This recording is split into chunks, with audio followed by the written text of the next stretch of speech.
Câmara Natal. Agora também em canal aberto digital.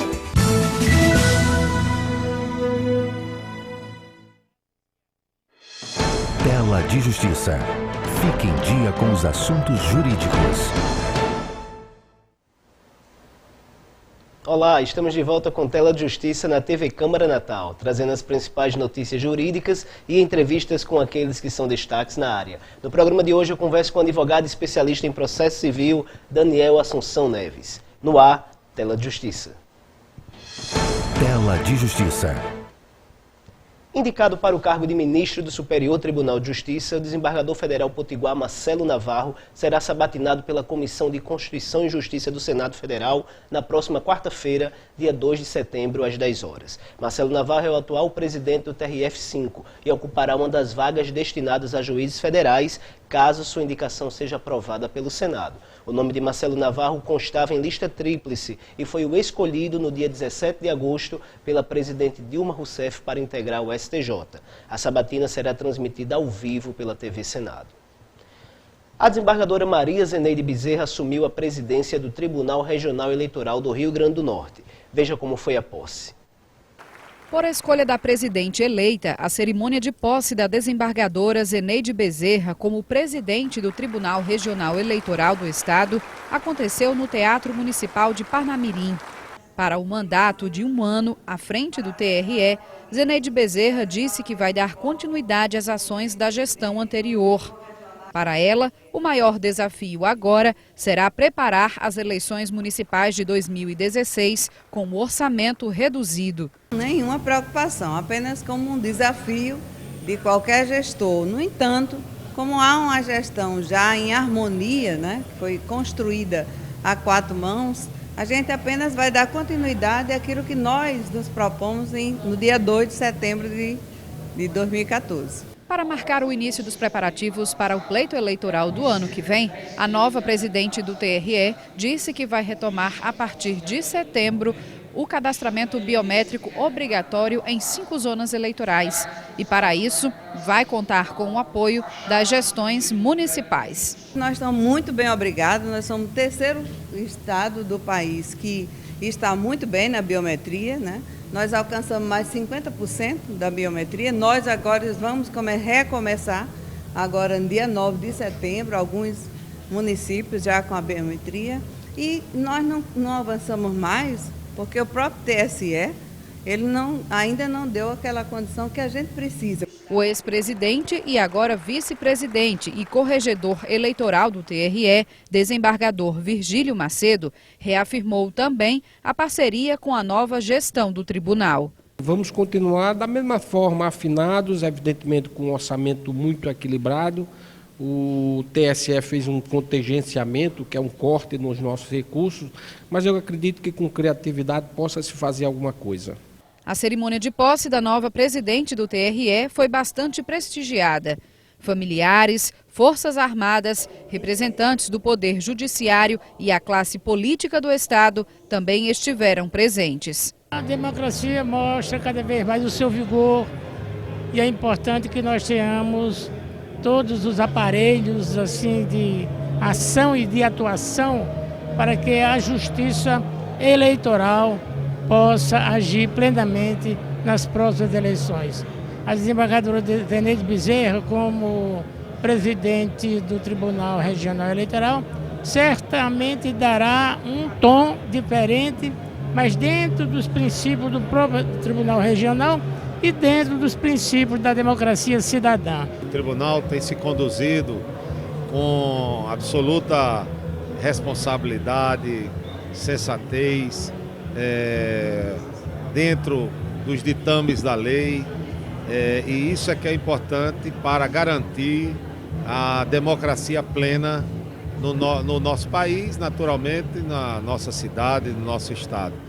A Ordem dos Advogados do Brasil no Rio Grande do Norte publicou o edital de convocação para as eleições relativas ao triênio 2016-2018.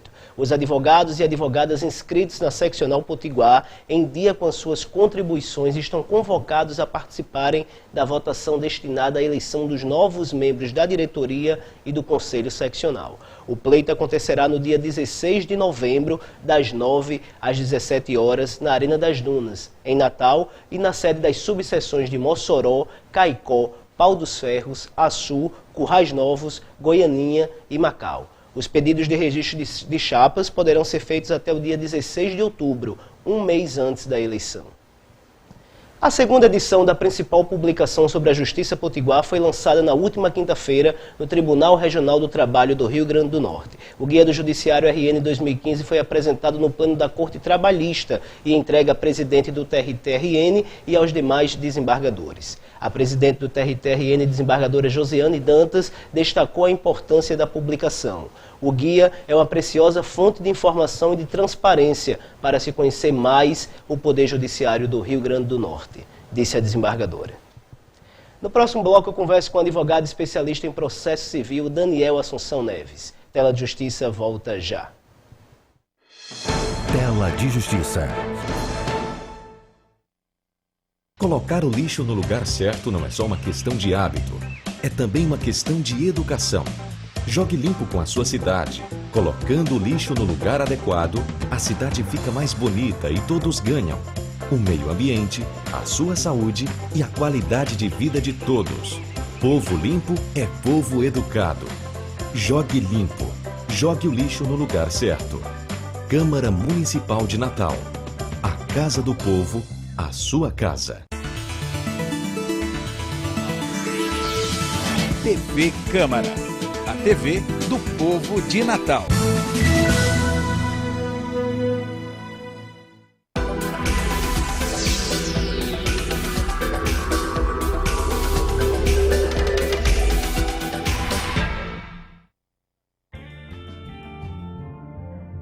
Desculpe, mas o cachorro não pode entrar. Mas o Boris é meu cão-guia e a lei diz que eu posso entrar com ele. Eu sei, mas é um show de música. Ele pode atrapalhar se latir no meio do espetáculo. Ele é treinado, não late. Tá bem. Bom show pra vocês. Acessibilidade é coisa séria. E cultura é direito de todos. Estamos ligados. Ministério Público Federal. Seu direito, nosso dever. Tela de Justiça.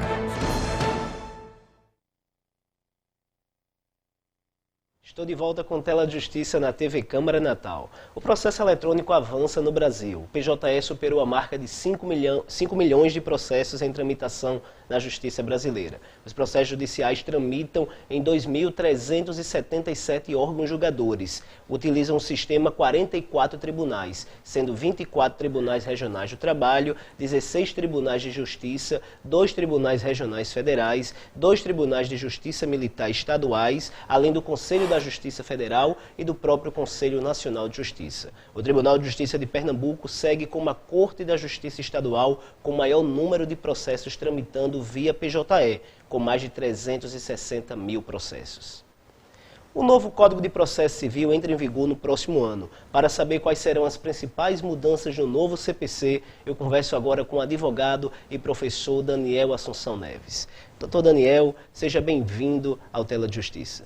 João, prazer estar aqui com você, trocar algumas ideias sobre esse novo Código de Processo Civil. Doutor Daniel, o senhor que é um dos maiores especialistas em processo civil e hoje tem rodado todo o país falando sobre os impactos do novo CPC. O que é que nós podemos esperar desse novo Código de Processo Civil que foi amplamente discutido e que está, após a sanção, tem previsão de entrar em vigor já no próximo ano? João, nós temos um novo código com 1.070 artigos, são mais de 3.000 dispositivos, se contarmos todos os incisos, todos os parágrafos, mudanças substanciais e uma grande aposta, né? Quer dizer, a aposta que é a ideia que nos foi vendida desde o início dos trabalhos legislativos há mais de 4 anos, é a da celeridade. O processo brasileiro demora demais, é insuportável, né? Para nós que somos advogados e que vivemos, né, como ganha-pão do processo, é algo extremamente penoso, mas imagina para a parte, né, que tem ali o seu direito material discutido por anos e anos, sem ver a luz no fim do túnel. Então a grande promessa é a celeridade. E a grande aposta nesta promessa é a questão dos precedentes.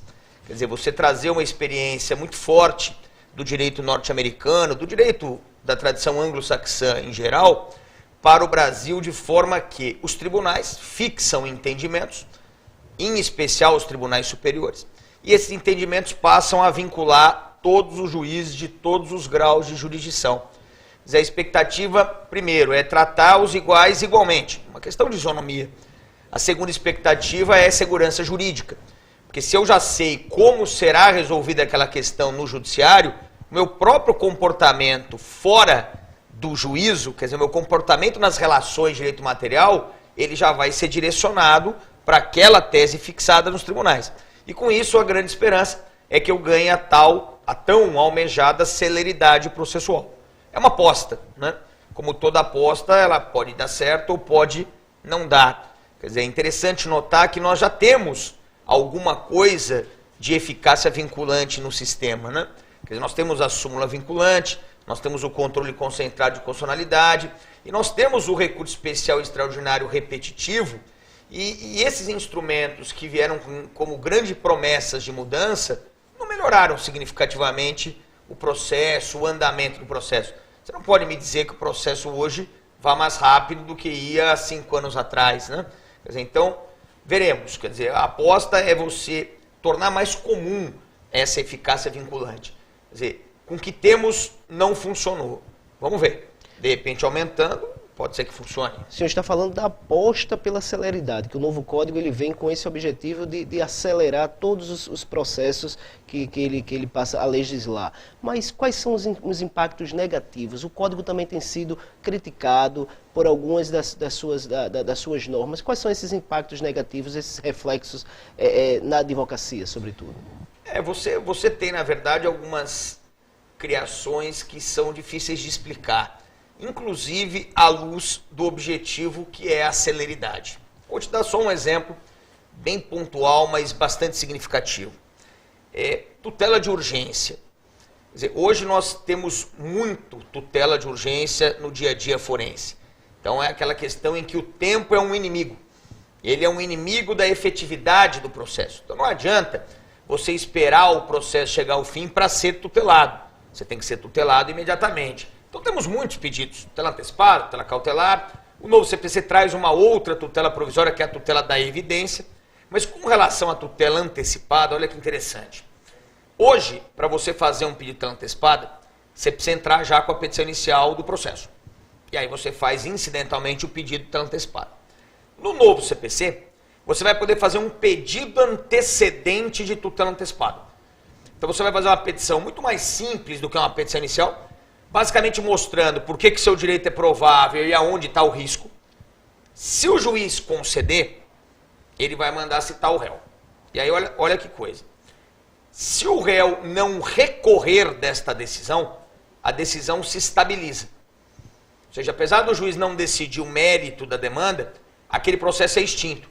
E você, autor, tem estabilizado aquela situação favorável advinda da tutela de urgência.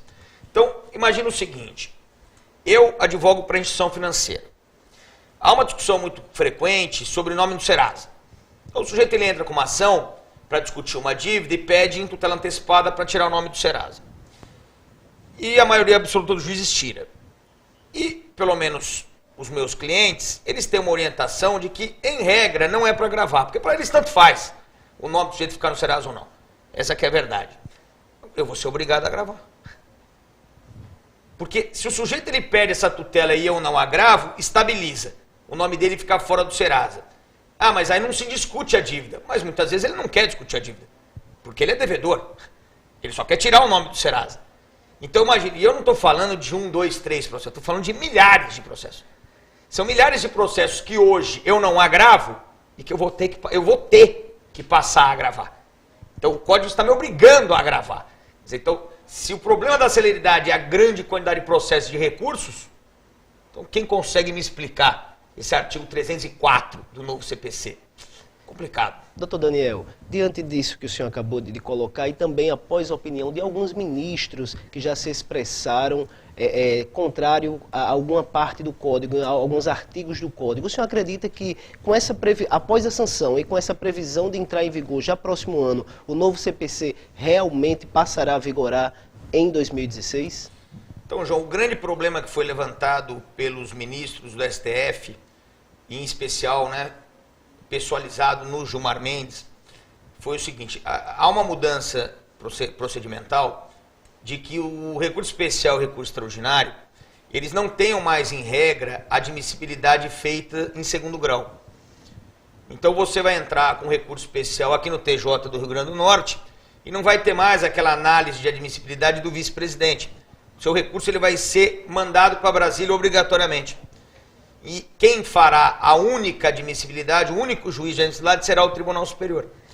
Então, os tribunais superiores, eles, diante desta nova realidade, eles perceberam que subirá muito mais recurso do que sobe hoje. Porque hoje a maioria dos recursos especiais e extraordinários não são admitidos na origem.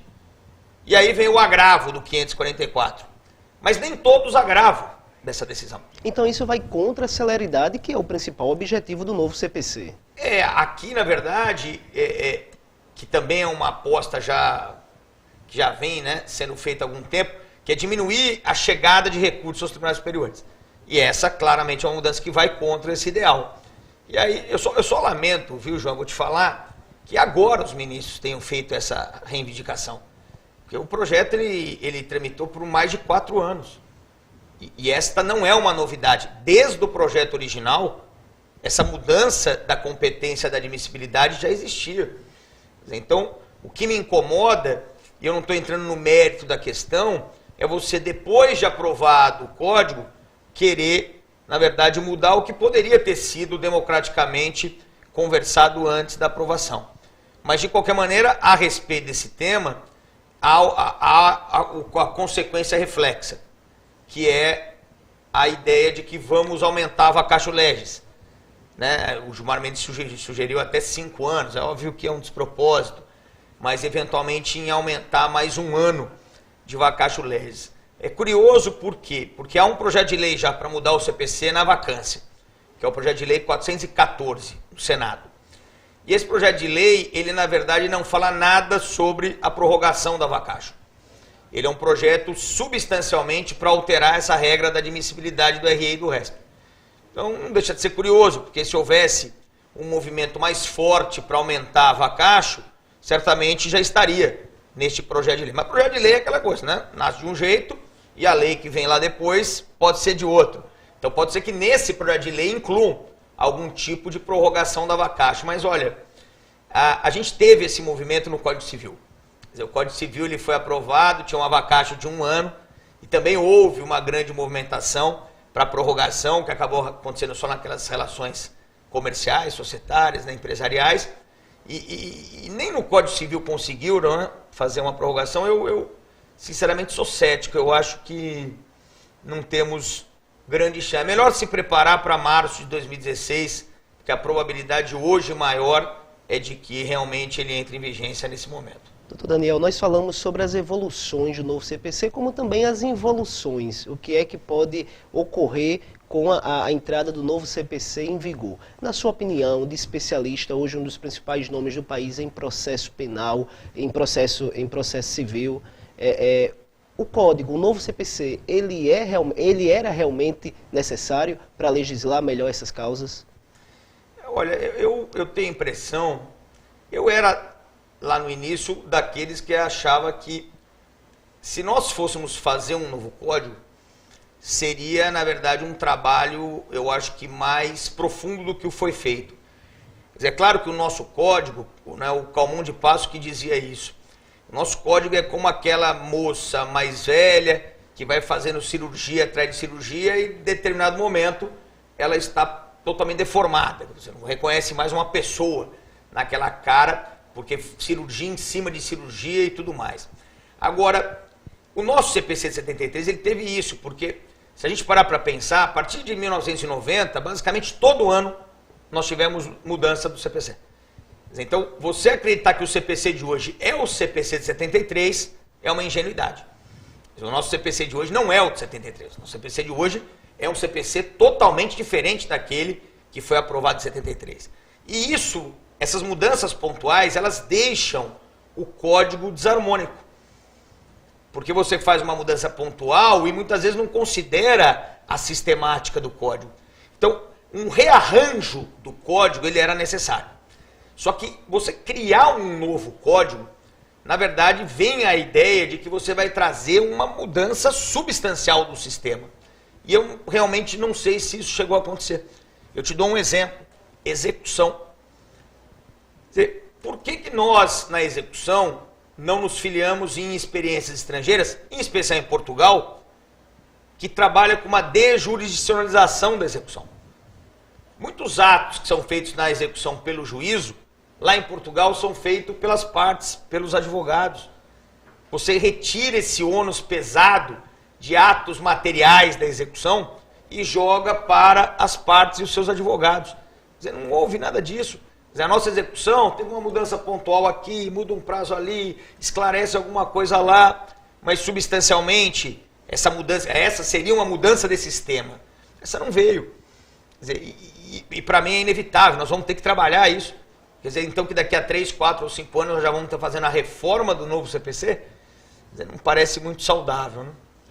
Nós vamos agora a um rápido intervalo e no próximo bloco eu continuo conversando com o advogado e professor Daniel Assunção Neves. Tela de Justiça volta já. Tela de Justiça. Colocar o lixo no lugar certo não é só uma questão de hábito, é também uma questão de educação. Jogue limpo com a sua cidade. Colocando o lixo no lugar adequado, a cidade fica mais bonita e todos ganham. O meio ambiente, a sua saúde e a qualidade de vida de todos. Povo limpo é povo educado. Jogue limpo. Jogue o lixo no lugar certo. Câmara Municipal de Natal. A Casa do Povo, a sua casa. TV Câmara, a TV do povo de Natal.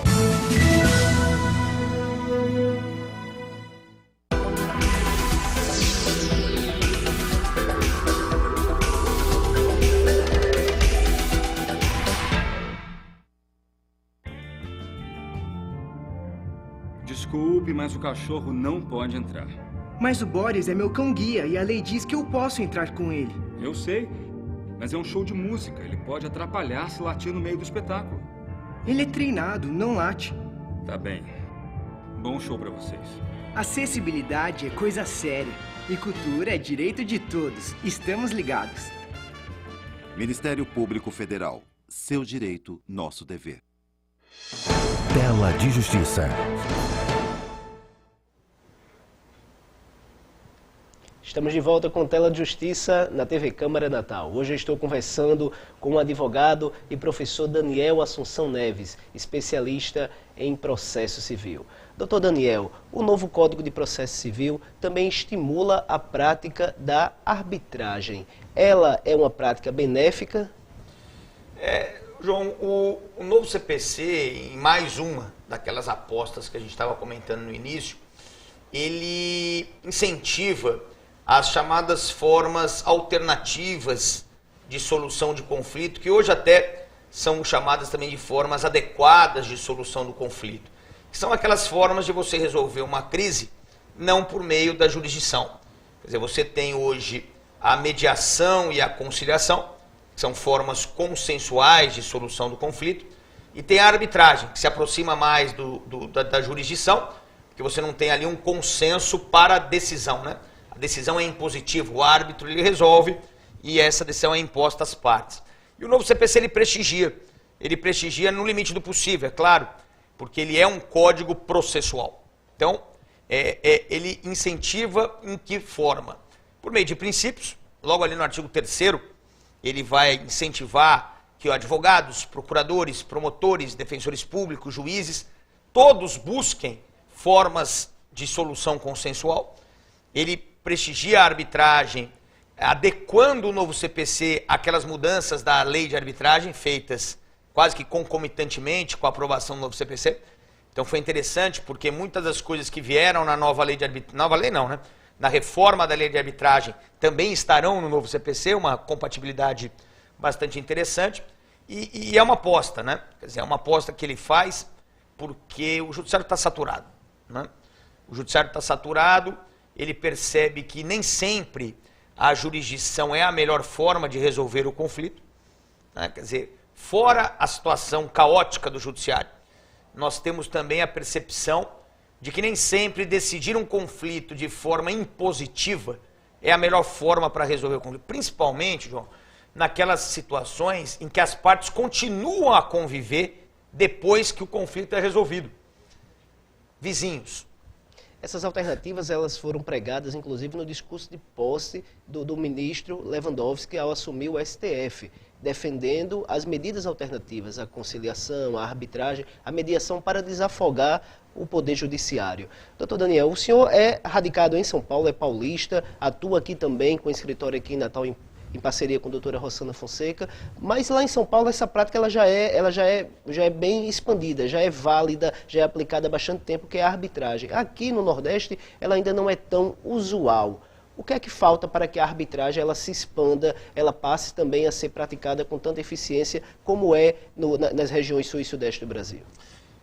Então, na verdade, João, o Brasil, né, e ele passa a ter uma participação muito efetiva em arbitragem, porque o Brasil, ele hoje é o 4º país com o maior número de arbitragens do mundo. E isso é uma construção, quer dizer, há 10, 15 anos atrás ele era lá o 30º e pouco. Então, a ideia é a seguinte, a arbitragem está crescendo muito. É uma questão, obviamente, cultural, porque a arbitragem ela parte de uma premissa muito clara, a premissa da confiança. Quer dizer, por que duas pessoas, por que duas empresas vão colocar um conflito para ser resolvido por uma pessoa que não está investida da jurisdição, por uma pessoa que não é juiz, que sempre teve aquela ideia de que o juiz seria o único capaz de resolver o conflito. Não, porque eu confio nela. Confio nela muitas vezes mais do que eu confio no juiz. Confio mais neste árbitro do que eu confio no judiciário. Então a base de tudo é a confiança. E essa confiança, ela é cultural. Quer dizer, você não faz uma mudança de jurisdição quase plena que tínhamos para uma arbitragem muito presente em pouco tempo. Então, nós temos uma constatação que é o seguinte, a arbitragem, ela saiu daqueles conflitos milionários, porque ali, obviamente, ela ficava muito limitada. Então, hoje você tem contratos de médio porte, até de pequeno porte, com uma cláusula arbitral que leva, portanto, em eventual conflito à solução à arbitragem. Eu acho que aqui, Natal em especial, tem a Câmara de Arbitragem da Federação, né, de Indústrias aqui do Rio Grande do Norte. Eu acho que a Câmara ela deve atuar de uma maneira a levar aos empresários e aos advogados a realidade da arbitragem. Ontem, inclusive, estávamos reunidos no evento da ARNE e da ASP, e o representante da ASP que veio para cá, ele também é árbitro lá em São Paulo e já se dispôs a participar de eventos aqui em Natal, trazer pessoas da arbitragem, para trazer para essa realidade para os advogados, para os juízes e para o empresariado. Eu acho que é uma questão de tornar mais claro o que é a arbitragem. A arbitragem hoje parece algo ainda misterioso para muitos, mas a partir do momento em que você deixa claro como funciona, eu imagino que não demore muito e aqui no Rio Grande do Norte, o Nordeste, passe também a ser um polo de arbitragem, não tenho dúvida disso. Doutor Daniel, eu agradeço pela sua presença aqui no Tela de Justiça. Vamos esperar que o novo CPC realmente ele venha para ficar, ele seja esse instrumento tão valioso para melhorar as relações dentro do judiciário e atender com mais eficiência a essa prestação jurisdicional para a população. Agradeço pela sua presença, o senhor que esteve aqui, veio a Natal participar desse evento da Associação dos Advogados do Rio Grande do Norte, falou para uma plateia de estudantes, de profissionais da área, sobre os reflexos desse novo CPC e gentilmente atendeu o nosso convite. Foi um prazer, espero voltar. Voltamos ano que vem, com 6 meses de vigência, vamos ver o que aconteceu com o novo CPC. Vamos esperar, doutor Daniel. Tela de Justiça termina aqui. Acompanhe as notícias jurídicas no www.jurinews.com.br. Obrigado pela companhia e até o próximo programa. Tela de Justiça. Fique em dia com os assuntos jurídicos. TV Câmara Natal. Agora também em canal aberto digital.